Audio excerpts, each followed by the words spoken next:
On se retrouve pour le débrief de ce France-Danemark. Bon, toi, t'as loupé le début de la première mi-temps, sinon t'as pensé quoi du match? J'ai raté le premier quart d'heure, donc je pourrais pas trop me prononcer sur le début de match. Sur le reste, fin de première un peu compliqué. La deuxième, on entame bien mieux, malgré qu'on soit aussi beaucoup plus en danger qu'à partir que j'ai mis le match. Donc du coup, c'est un peu le paradoxe, mais c'est un peu, on va dire, peut-être un déséquilibre qui a créé aussi ce temps fort pour l'équipe de France, et c'est là où on a marqué du coup nos deux buts. Pour parler du premier quart d'heure que t'as pas vu, début de match difficile où c'était le Danemark qui avait le ballon. Ensuite, on s'est réveillé. Comme contre l'Australie, du coup. Hein. Ouais, un peu comme contre l'Australie, sauf que ça a duré moins longtemps et on n'a pas pris de but. Après, on a dominé. La première frappe du Danemark, c'est dans les arrêts de jeu, c'est la frappe d'Eriksen, la frappe de loin. On a eu les occasions, hein. 2-3 fois Giroud, même si c'est pas cadré. T'as la tête de Rabiot sortie par Schmeichel. Il faudrait être quand même plus tueur, je trouve. Hein. Alors là, on s'en sort bien parce que bon, on a Mbappé des grands soirs, etc.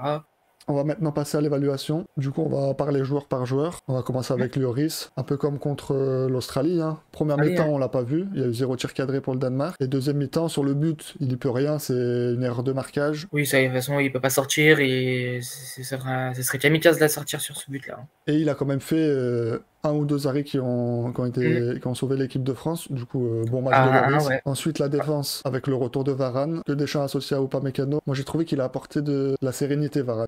Il a Mm. manqué contre l'Australie. On sentait que c'était une défense inexpérimentée contre l'Australie. Exactement, ouais. Et même, tu vois, à sa sortie à la 70e minute, c'est là qu'on a concédé les occasions. C'est exactement ça, en fait. On a l'impression que les deux, ils ont déjà joué énormément de temps ensemble. Du coup, ça faisait qu'on était beaucoup plus serein, qu'on a l'impression de pas l'impression de prendre de but dans n'importe quelle situation, avec surtout un Lloris derrière qui te rassure aussi. Donc du coup, tu avais l'impression que l'équipe de France n'allait pas te prendre de but, contrairement un peu à l'Australie. Mais c'est vrai que dès qu'il est sorti, ben cette sérénité-là, ces automatismes-là, ils sont un peu disparus. Et donc, j'espère qu'il va pas se péter, parce que sinon, ça va être problématique pour la suite de la compétition. Je trouve qu'il a été très serein, très très bon pour un retour. C'était pas facile de revenir comme ça, surtout pour un match contre le Danemark. Il a réussi à tenir 70 minutes, c'est bien. Ouais. C'est bon signe pour la suite. Même un peu plus avec les arrêts de jeu. On peut dire même qu'il a tenu 75 minutes pour un premier match, c'est très très bien. Et il a été constant pendant ces 75 minutes là, il n'a pas eu de trou. Pareil pour Upamecano. Ouais, donc c'était Upamecano qui jouait avec lui. Upamecano, Ouais.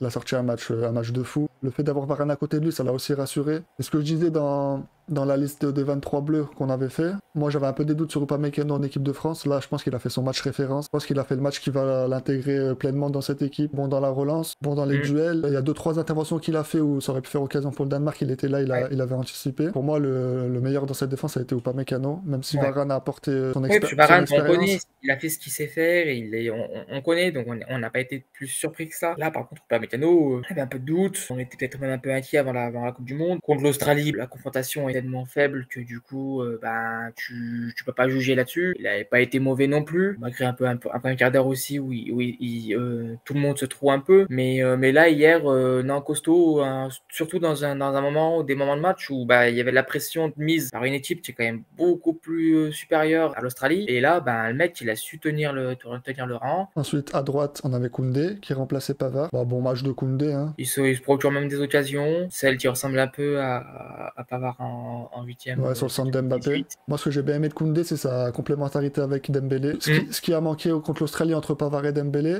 contrairement au côté gauche, on voyait que Théo Hernandez et Mbappé étaient fluides, ça combinait et tout. Contre l'Australie, Mm. Pavard-Dembélé, il se faisait pratiquement pas de passe, il n'y avait pas trop de communication. Alors que là, on a vu Dembélé faire les retours. Et ça joue aussi de voir, je pense qu'ils sont potes, ils jouent tous les deux au Barça. Totalement, Voir ton pote derrière toi, t'as totalement. envie de défendre, t'as envie de te battre pour lui. C'est pas méchant ou quoi, hein, c'est pas contre Pavard ou quoi. C'est pas parce qu'il voit Pavard, si c'est Pavard, tu vas pas faire les efforts. Mais c'est vrai que quand t'as ton pote derrière toi, tu as peut-être plus envie de l'aider. Et un peu comme Pavard là, contre l'Australie, il montait moins que Théo Hernandez. Je pense que Mm. c'est une consigne de Deschamps. Il revenait un peu plus Si, dans je pense, l'axe ouais. pour rentrer comme troisième défenseur central. Et à gauche, il y avait Théo Hernandez. Très bon match, hein. Bon mal. Très Après, moi, je l'ai solide. trouvé moins bon que contre l'Australie, surtout défensivement. Il se fait avoir peut-être sur 2, 3 actions. Après, c'est vrai qu'offensivement, il a été quand même pas mal. Je crois Passeur sur le but d'Mbappé. voilà, c'est ça, il est passé sur le but de Mbappé. Et puis, il va falloir qu'il soit un peu plus constant défensivement sur des confrontations où l'adversaire sera plus fort, tout simplement. Bon, je me fais pas de soucis, hein.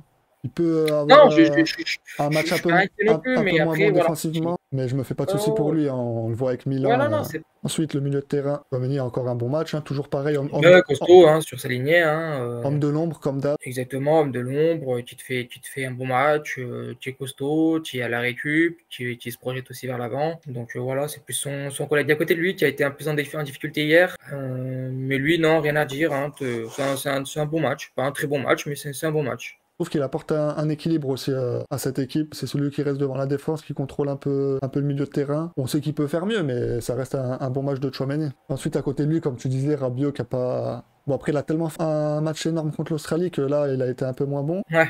Mais j'ai un peu retrouvé le Rabiot que j'aime pas, hein. C'était un peu le joueur le moins bien, on va dire, sur le terrain niveau français. Même si ça reste quand même correct. Et le troisième milieu, c'était Griezmann. Encore un gros match de Griezmann. Extraordinaire. J'ai trouvé même meilleur que contre l'Australie. Pareil, défensivement, il était là, il a fait le jeu, passeur décisif pour le but d'Mbappé. C'est le meilleur joueur hier sur le terrain. Hein. C'est le mec qui a tout fait sur le terrain. Quoi. Si le jeu a été aussi fluide et si le match a été à certains moments aussi intéressant, c'est parce que lui, il était à la baguette. Beaucoup avaient des doutes. Bon, là, il y a la blessure de Nkunku, du coup, on était sûr qu'il allait être titulaire, mais si Nkunku s'était pas blessé, il y aurait eu débat entre savoir si c'était lui ou Nkunku. Comme d'habitude, j'ai envie de dire, Deschamps, dans ses malheurs, il y a toujours un bonheur. Il perd Nkunku, mais du coup, ça a permis de voir ce Griezmann-là. Ensuite, l'attaque. Dembélé, gros match aussi. Ouais, très gros match. Tout ce qu'on lui a reproché, il l'a pas reproduit. Exactement. On lui a reproché un peu d'être trop prévisible, de manquer de spontanéité sur ses prises de balles et sur sa technique.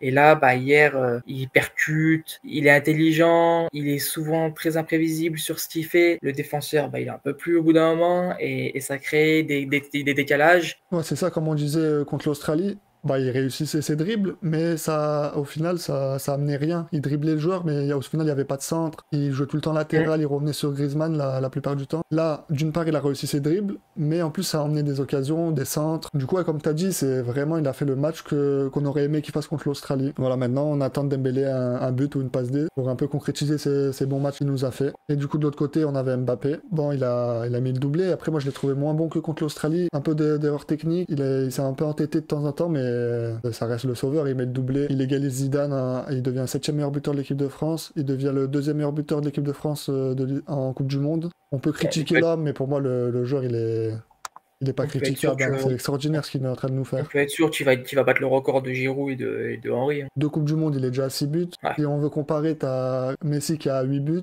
Cristiano Ah, aussi, non. alors qu'ils ont fait 5 Coupes du Monde. Lui, il est C'est déjà un à truc 6 de dingue, buts en 2 Coupes du Monde.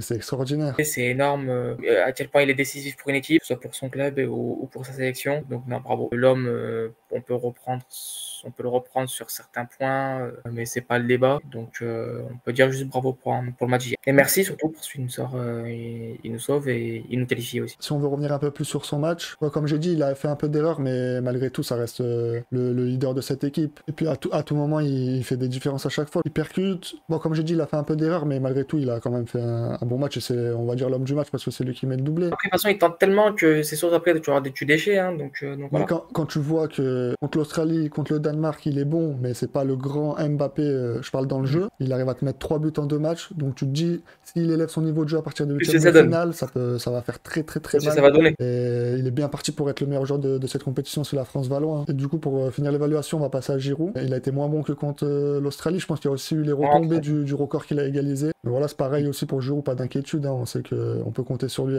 pour les 8e de finale.